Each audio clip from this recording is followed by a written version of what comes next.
All right, everybody, welcome to the Locked On Avalanche podcast. On today's episode, a little bit of a special episode for everybody. The Avalanche went out and signed 3 collegiate prospects to bring in. They're obviously going to start out with the AHL Eagles. Maybe out in the future, they will become Avs. We don't know. So we brought in an expert, our very own Locked On NHL Prospects host, Hadi Kalakeche, to talk about these 3 specific soon-to-be Colorado Avalanche / Eagles. Let's get to it. New episode of Locked On Avalanche coming at you. Your Locked On Avalanche, your daily podcast on the Colorado Avalanche. Part of the Locked On Podcast Network, your team every day.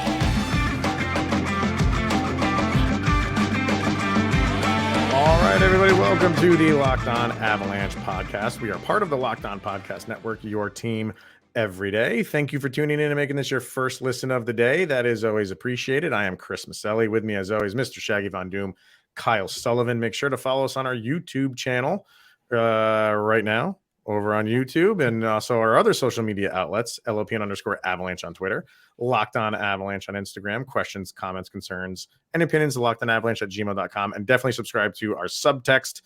Link to that is in the show notes, and you can converse with Kyle and I on a one-on-one basis. All right, so we figured for today, we do have questions from Instagram, which we will get to likely not tomorrow, but the day after. We will get to those questions definitely, because there's obviously always some good ones. But we wanted to have something where we had an expert come in, because the Avalanche went and signed 3 prospects at the collegiate level, brought them in, and when it's almost like Ben Myers all over again. But is it? That is the question. You're very curious, because you see the Avalanche making these signings, and you're, especially with everything the Avalanche went through with injuries, you're very curious on what this means for the Avalanche. So we find out. Yeah.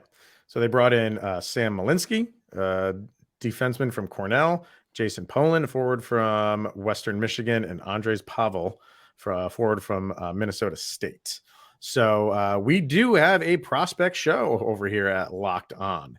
The host of that, Hadi Kalakeche, will be joining us. We've already recorded this, so we will slice in here in a second and present that to you. We don't only talk about those 3 guys. We start with those 3 guys because that's fresh, that's new. So we talk about them. We talk about the Avalanche prospect pool as a whole. It was slim pickings for the Avalanche come trade deadline season. So is this their new method of bringing in prospects? Sure, you're going to bring in maybe prospects through trades from other teams. Obviously, you still have the draft.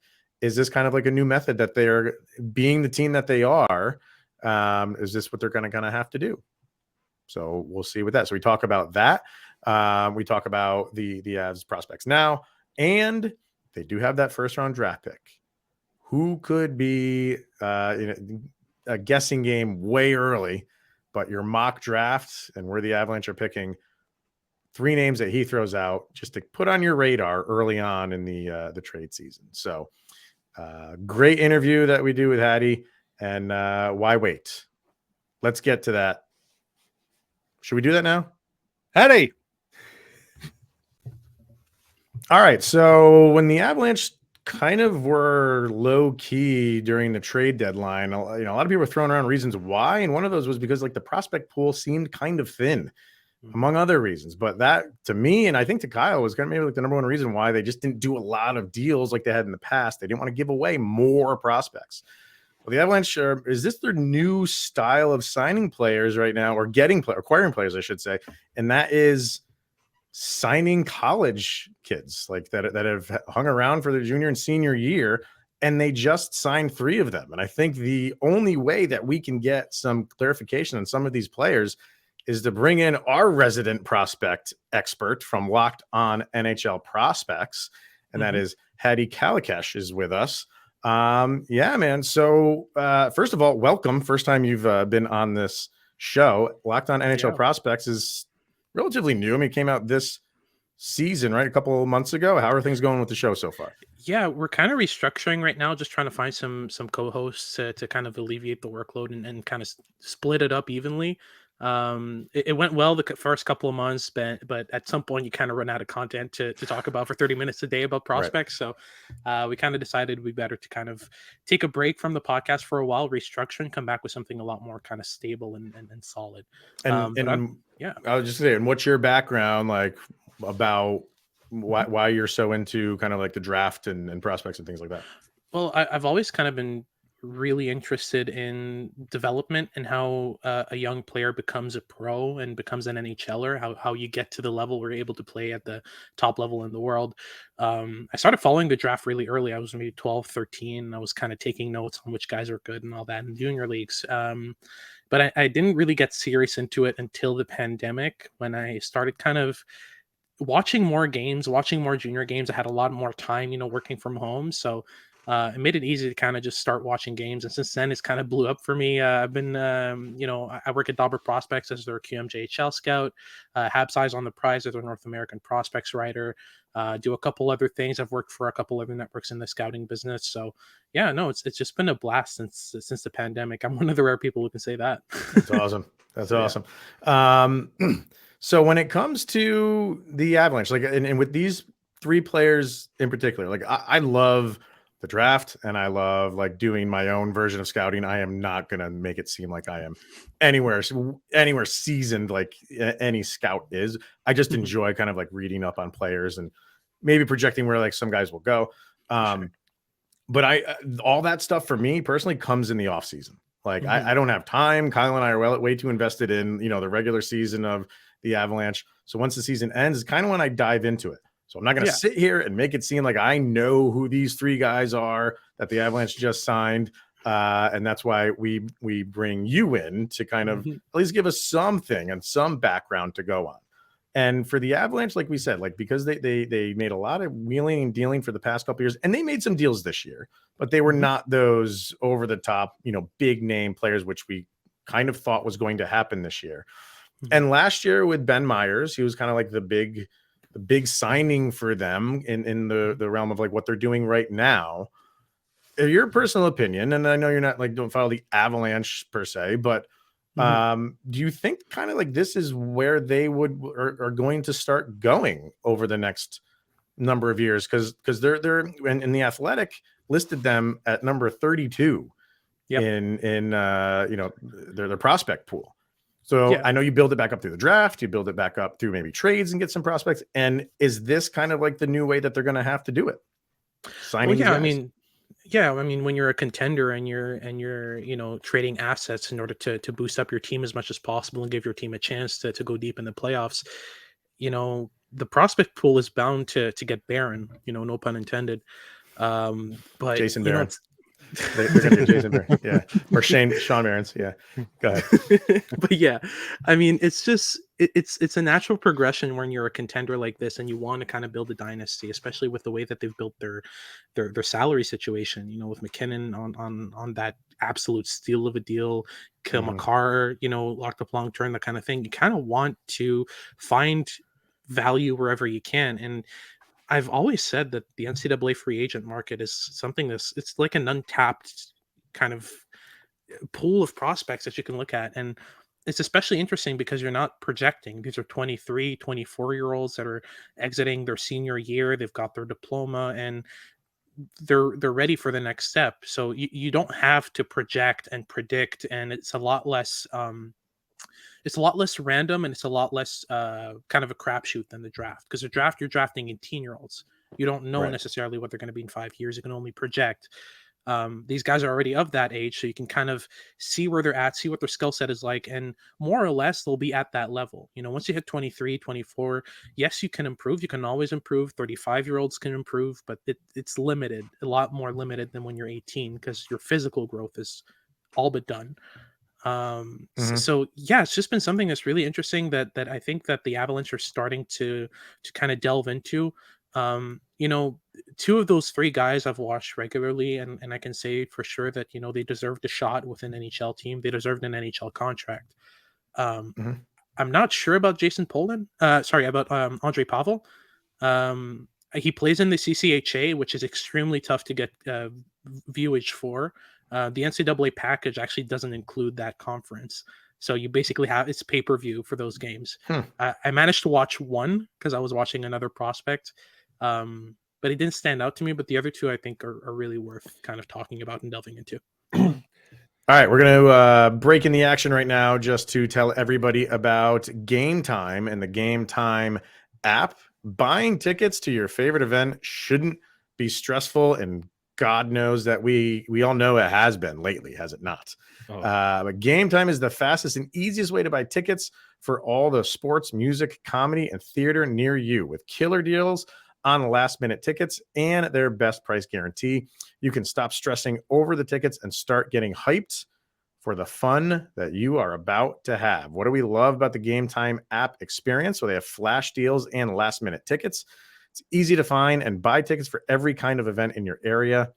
You have image of the seat views, which is phenomenal. I love that aspect It's of it. clutch. I use And it every time. lowest price guaranteed, event cancellation protection, job loss protection, everything else, which is they got you covered basically. So forget planning months in advance. Game Time has deals on tickets right up to the day of the event.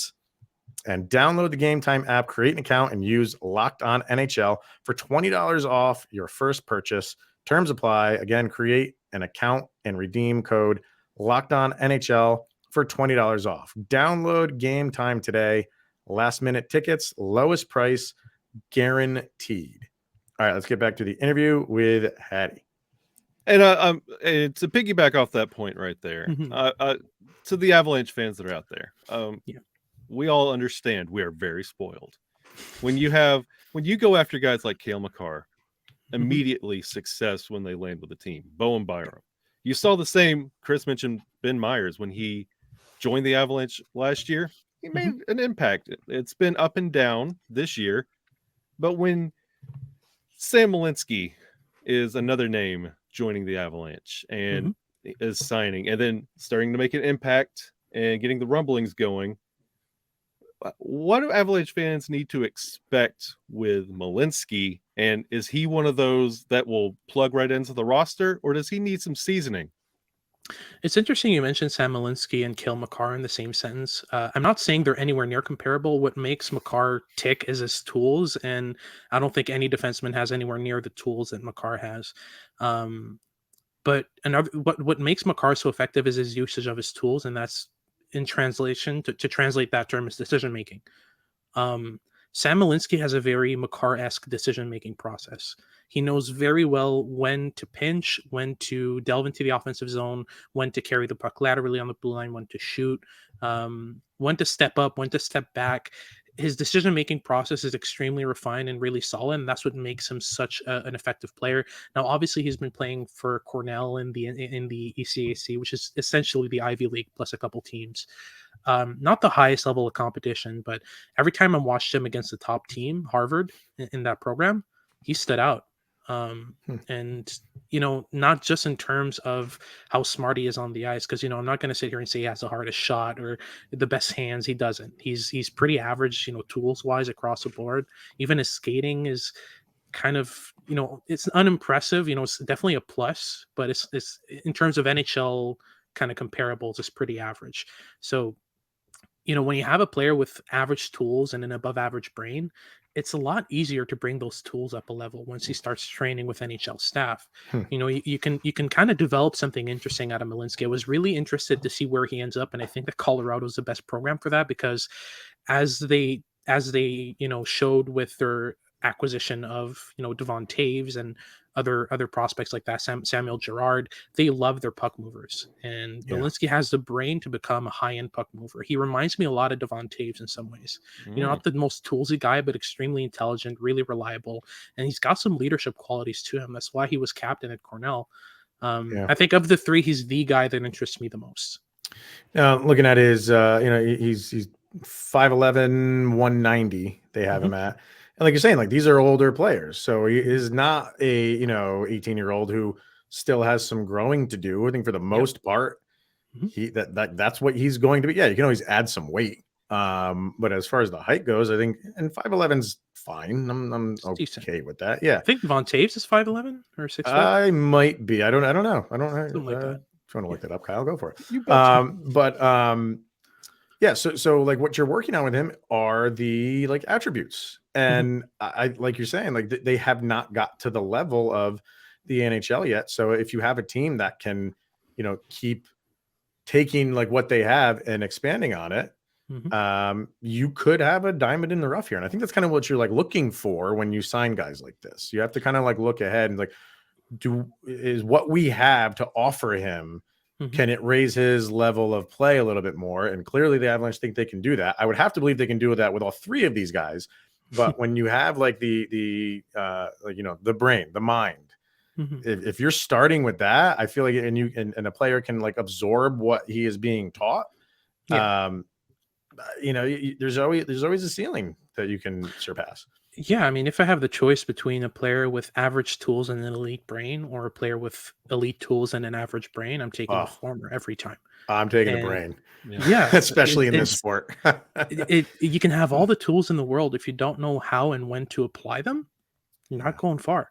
Yeah. And that's what interests me about Malinsky. It's just the way that he utilizes his tools. And I think that the Devon Toews experiment really actually kind of turned Colorado's eyes towards the NCAA free agency market, because Toews there was no indication that he would become what he is today, right, until he was maybe 23, 24, when he was playing in his final season in the NCAA. It took a lot of time for him to develop into what he would be today. No one could have ever predicted that he would turn out like this. Yeah. I think what I was gonna say, whenever the Avalanche obtain a defenseman, does not matter if it's through this method or the 7th round draft pick that maybe they select or whoever they get. There's a section of Avalanche fans who think like the writing is on the wall for Sam Girard.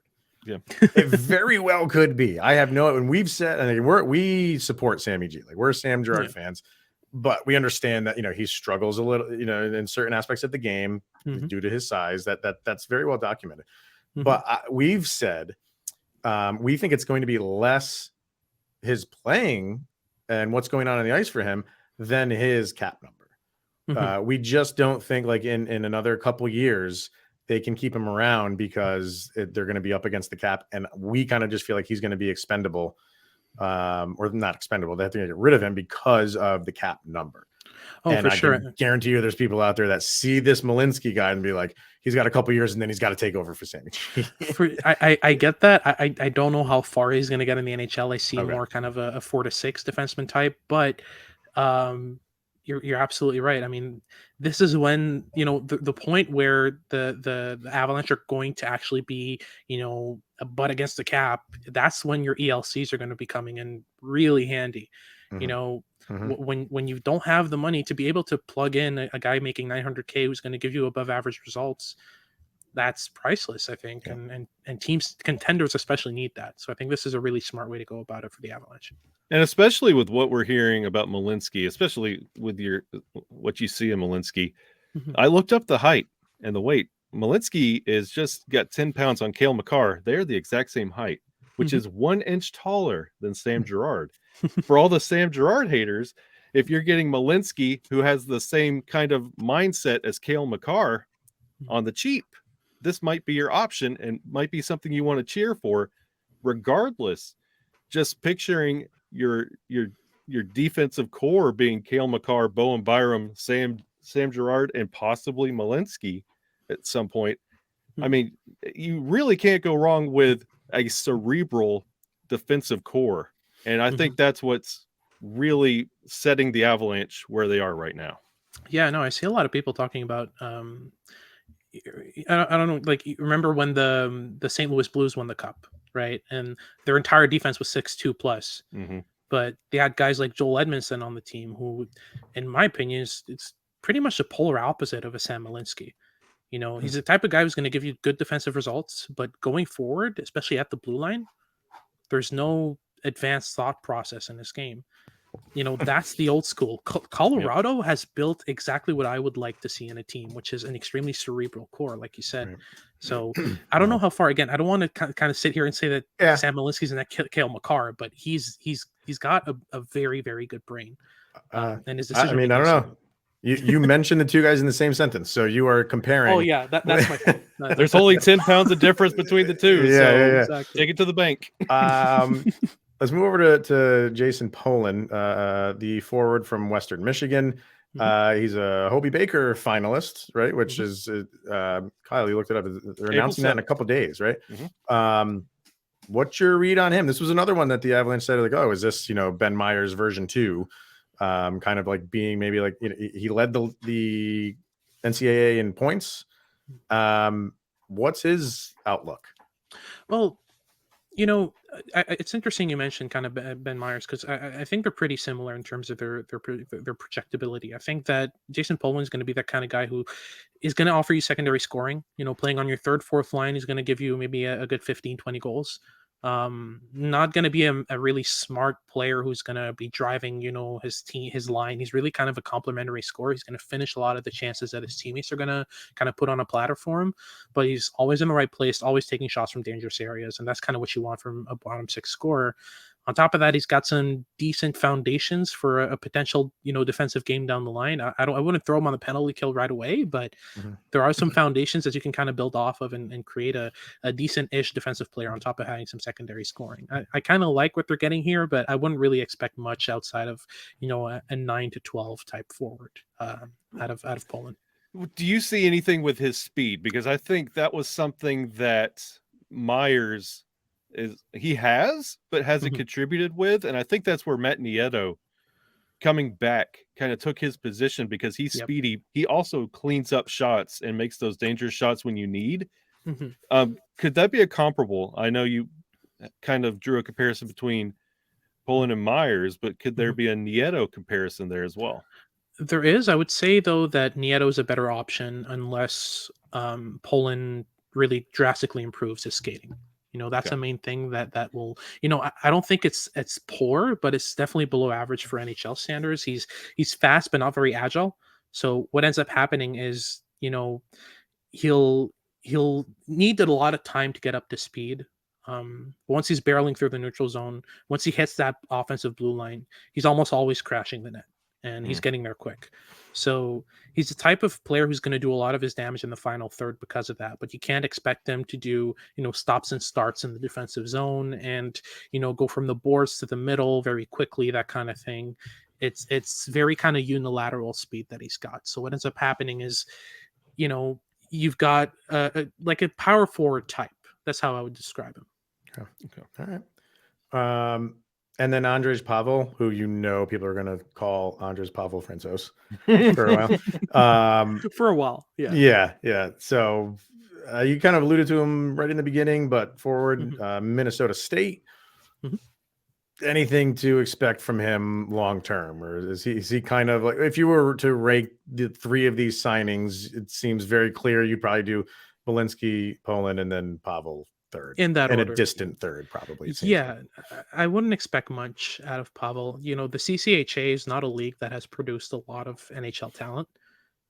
It's not a conference that's produced a lot of NHL talent. The guys I've watched play there, and it's very few, because again, it's in a completely different package than the rest of the NCAA. So it's extremely tough for starters to get footage. But from what I'm seeing, it's a very old division. It's a very old conference, so you don't get a lot of 19, 20-year-olds. It's mainly, 22, 23, 24-year-old guys. And scoring's pretty low. So you look at his 15 points in 39 games, you go, that's not very impressive. But that doesn't tell the whole story. It's actually not too bad for the CCHA.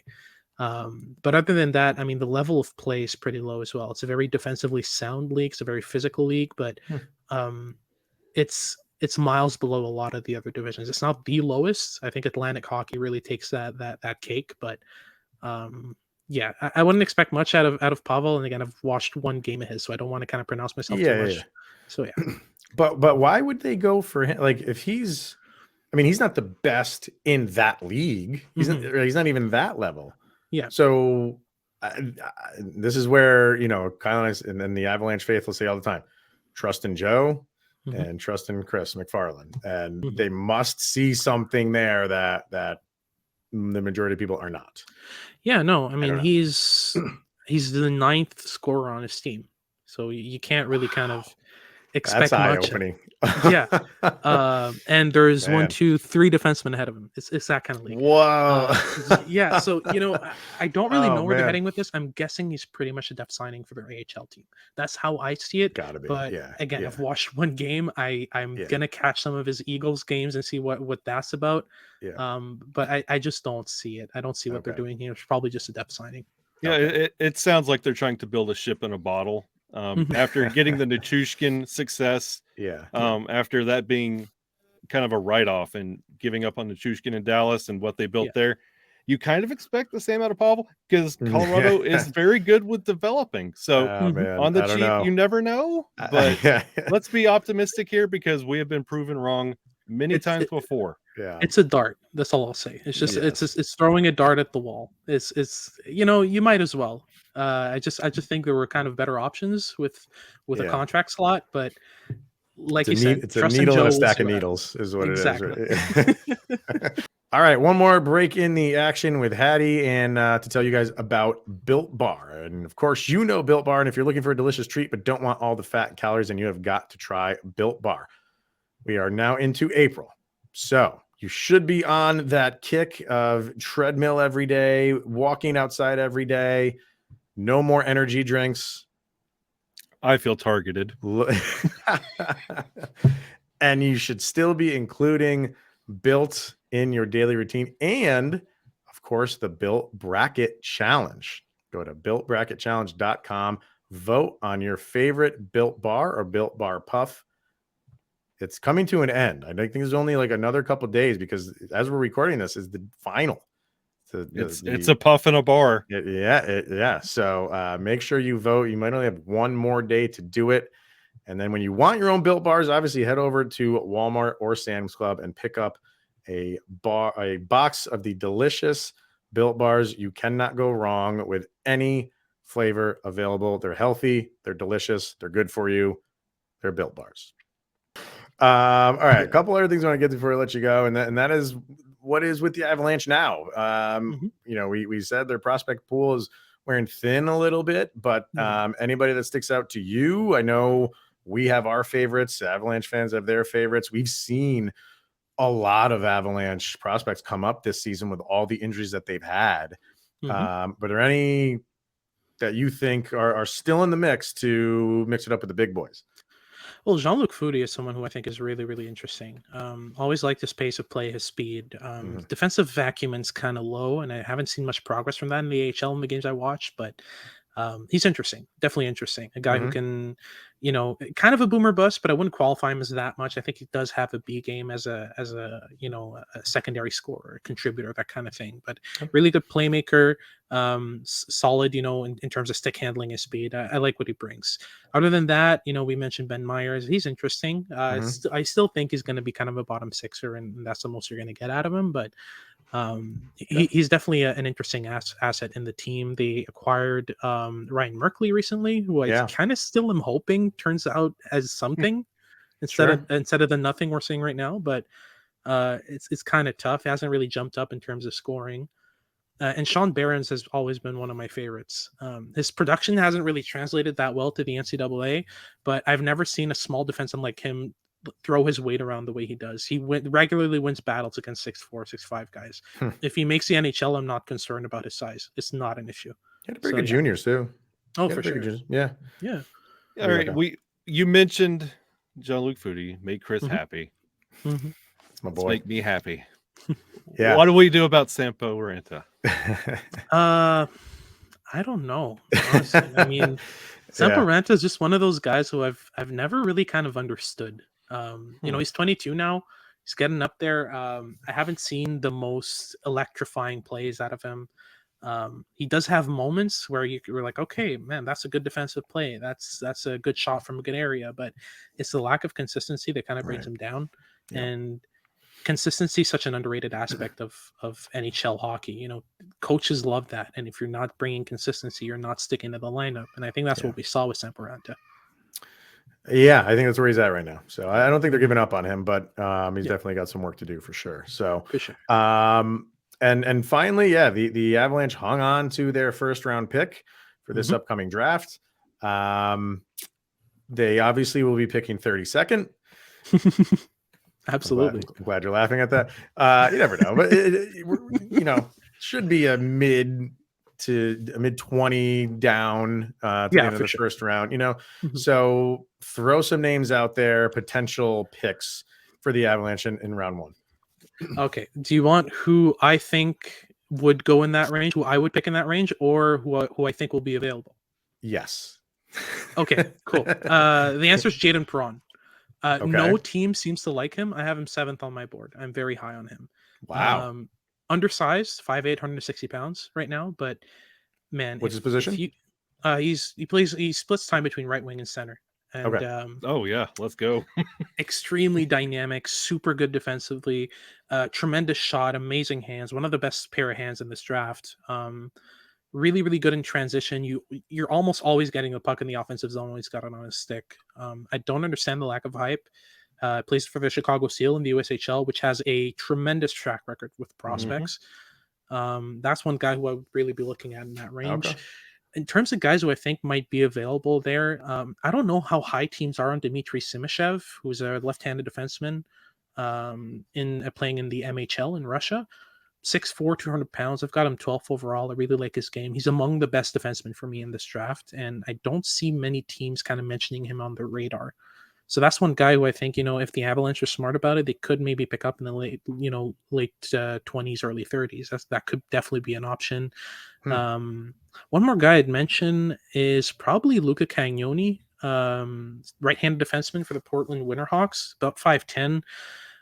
When you're talking about building a cerebral defensive core, Luca Cagnoni is your best bet for that. He's probably the smartest defenseman in this draft. And because of his lack of size and physicality, he's going under the radar a lot. I've seen him in the 40s or 50s on some rankings. I think he would be a really, really good fit for the Avalanche. So you got 3 guys that 2 of them are high on your board, but you don't feel like they're going to go that high. They could fall to where the Avalanche are. Or you have one guy that is ranked a little bit lower, but they could pluck him and maybe find something lucky.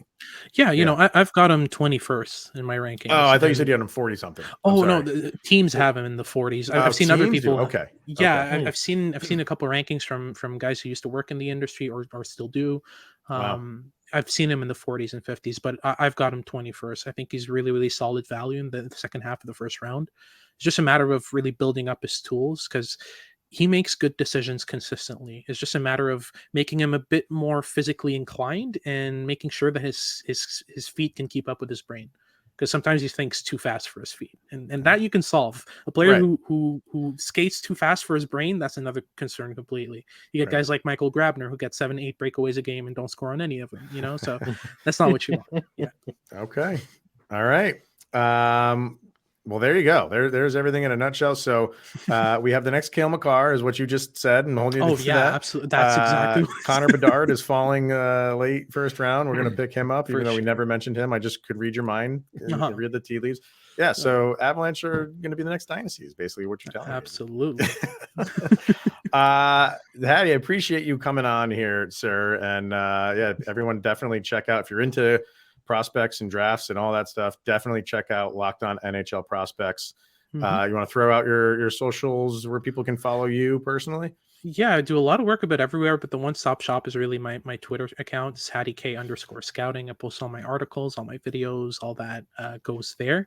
You can find me on YouTube as well on my personal channel, Hadi Kalakeche NHL Draft Scouting. I post some prospect breakdowns from time to time. I'm going to kind of, bring it up a couple notches as the draft rolls around. Yeah. Do a couple scouting reports on some guys. So be on the lookout for that. They're long videos, though. They're like 20, 25 minutes each. So you got to sit down for those. I love it. I love that stuff. So your season is around the corner. Sleepless nights are ahead for you, man. I'm already there. Don't worry about it. That's great. Appreciate you coming on, Hadi, and we will probably most likely have you on again before the draft, so we can kind of update those players you threw out there for us. So for sure. Thanks for having me. All right. Thank you for coming on again. I'll be right back. All right, so there you go. Nice little conversation with Hadi. I have a feeling, like we said in the end there, he will definitely be back because, and for me, it's almost self-serving because I absolutely love talking drafts and prospects, and he knows his stuff clearly. Yeah. So, what do you think? Do you have any a better feeling of these 3 players that the Avalanche signed for like their futures. Yeah, and you kind of temper your, like we talked about it with, Cale Makar, Bowen Byram, Ben Myers, kind of finding that immediate success. How to kind of temper your expectations just a little bit with these members reaching the Avalanche, because we've seen guys come up, and we talked about Sampo Ranta and where Foodie's coming. Like, you kind of want to have a good idea on what is this going to be an immediate addition to the roster, or is this somebody that you need to marinate, or it could be a project like Pavel's going to be. Yeah, right. That is a questionable one if I've ever seen, but like you said, I don't think they signed him with the expectation that he will be with the Avalanche. He could be one of those AHLers for life. And we kind of just have to accept that. But when you see an Avalanche signing, you're like, oh, he's going to be on the Avalanche someday. They'll turn him around. But he could be a Loveland project that could be a part of a deal next year. So you never know. You never know. So, so that's going to wrap it up for today. Hope everybody enjoyed that. It's nice to just get some clarification on some of these new, soon to be, hopefully, Avalanche. So that's going to wrap it up for today. Thank you, everybody, for tuning in. We will be back tomorrow to probably discuss that Avs and Sharks game. So we should be talking about that. And then whatever else is happening, because Gabe Landeskog is making this trip. What's up with that? I'm not falling for it. What is up with that? What's up with that? Thank you, everybody, for tuning in and making it your first listen of the day. That's always appreciated. He is Mr. Shaggy Von Doom, Kyle Sullivan. I am Chris Maselli. This is the Locked On Avalanche podcast, and we'll see you guys later.